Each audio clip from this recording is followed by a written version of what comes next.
Hi everyone, welcome to the Psych Scholar. Today we are going to discuss structure of mind. हम आज पढ़ेंगे Sigmund Freud ने structure of mind के बारे में क्या बोला है.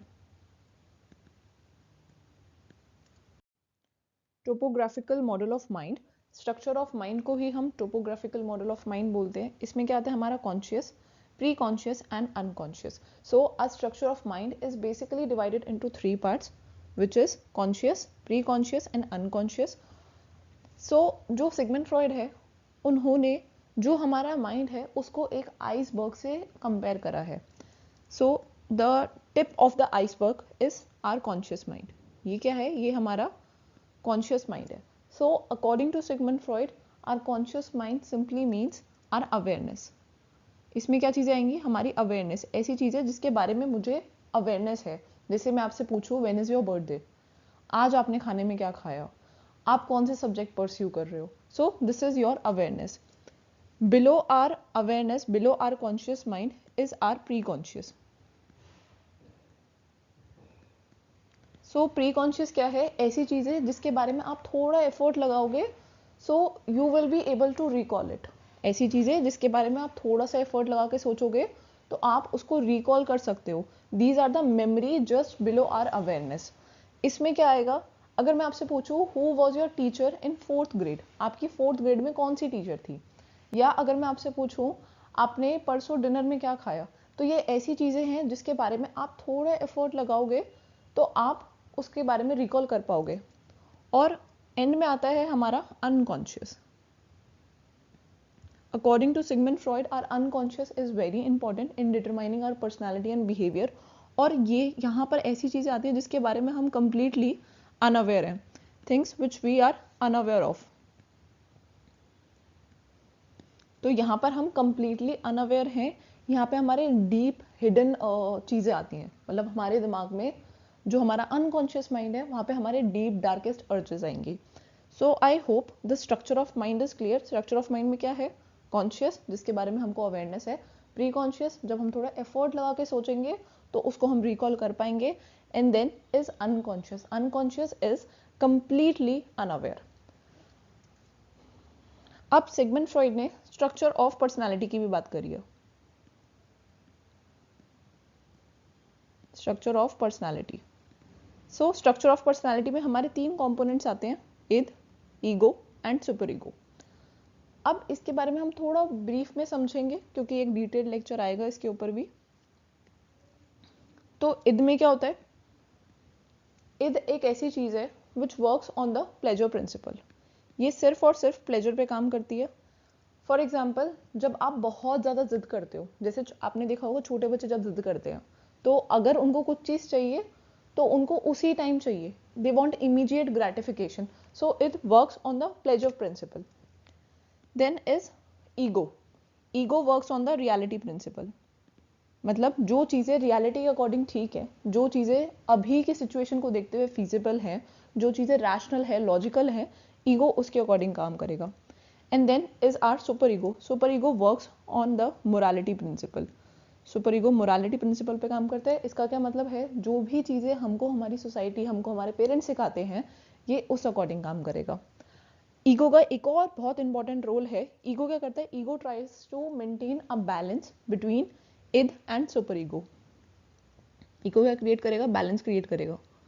बैलेंस किस में? इद में एंड सुपर ईगो में.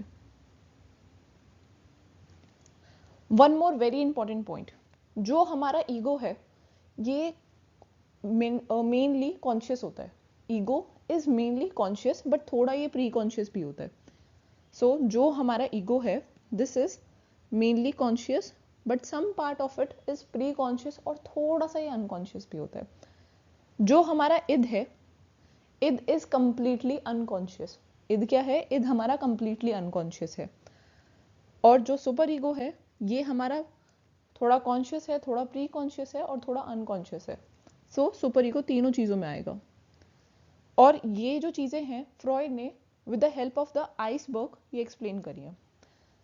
अब जो हमारा स्ट्रक्चर ऑफ माइंड है और जो हमारा स्ट्रक्चर ऑफ पर्सनालिटी है, दीज लेयर वर्क टुगेदर. ये चीज़ें साथ में काम करती हैं to shape our thoughts, emotion and behaviour. So I hope till here it is clear.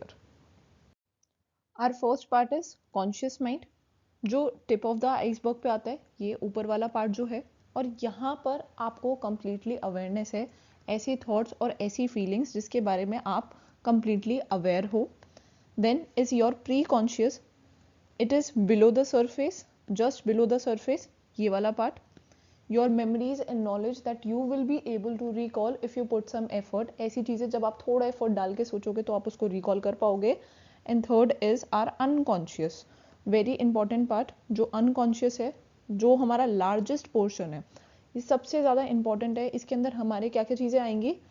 Unattractive motives, fear, immoral sexual desires, selfish needs, unpleasant experiences, undesirable urges. तो हमारे जितने भी डीपेस्ट डार्केस्ट अर्जेस हैं वो सारी की सारी हमारे अनकॉन्शियस में आएगी, और ये सबसे ज़्यादा इंपॉर्टेंट है. फ्रॉइड ऐसा मानते हैं जो हमारा अनकॉन्शियस माइंड है वो हमारे कॉन्शियस बिहेवियर को इन्फ्लुएंस करता है. According to Freud our unconscious mind influences our conscious behaviour. और ये बात इन्होंने कहाँ पर बोली है, कहाँ पर इन्होंने पब्लिश करी है? एक फ्रॉइड की बुक है the psychopathology of everyday life. यहाँ पर फ्रॉइड ने इस चीज़ की बात करी है. These are the same thing that I already told you, but I have included this in the PPT so that आपको बहुत अच्छे से इसके बारे में अंडरस्टैंडिंग हो.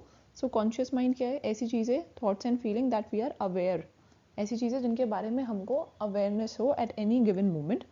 Then is our pre conscious. Pre conscious ऐसी चीज़ें हैं, अगर आप उसको ध्यान से सोचो, अगर आप थोड़ा सा एफर्ट लगाओ तो you can easily bring those things into your conscious memory, आप उसको कॉन्शियस मेमोरी में ला सकते हो. Then third most important part is unconscious. अब देखो, अनकॉन्शियस का मतलब ये नहीं है कि आप सो रहे हो, you are asleep and you are not responding to the external stimulus. Unconscious का मतलब ये बिल्कुल नहीं है कि आप सो रहे हो और आप एक्सटर्नल स्टिमुलाई को रिस्पॉन्ड नहीं दे रहे हो. इट सिंपली मीन्स ऐसी चीज़ें जो आपकी कॉन्शियस अवेयरनेस में नहीं है, मतलब ऐसी चीज़ें जिसके बारे में आप कंप्लीटली अनअवेयर हो. अब ये जो हमारा अनकॉन्शियस है, इसका एक बहुत इंपॉर्टेंट फंक्शन है to keep our painful and disturbing memories away from our consciousness. ये क्या करता है अनकॉन्शियस? हमारी जितनी भी पेनफुल मेमोरीज हैं, जितने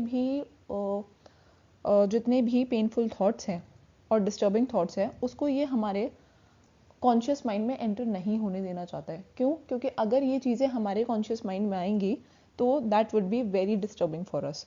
ये चीज़ें हमारे लिए बहुत ज़्यादा पेनफुल होंगी उसको कॉन्शियस लेवल पे डील करना.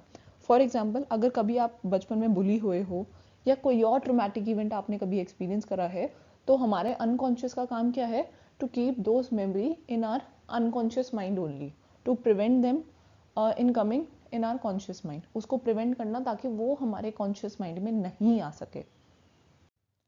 Now one more very important thing about this series is, ये जो सीरीज है ये मैंने अराउंड 7 to 8 बुक्स को कवर कर कर बनाई है. ये जो पूरी पीपीटी है इस पर बहुत ज़्यादा डिटेल्ड नोट्स हैं. If you just cover it once, अगर आप ये सीरीज़ एक बार अच्छे से देख लेते हो और आप नोट्स अच्छे से पढ़ लेते हो, then you are good to go. आपको कभी भी कोई बुक रीड करने की ज़रूरत नहीं है about Sigmund Freud. Now, if you have any doubt, if you have any question, you can ask in the comment section. If you want to download this PPT, you can email me on the psychscholar24@gmail.com.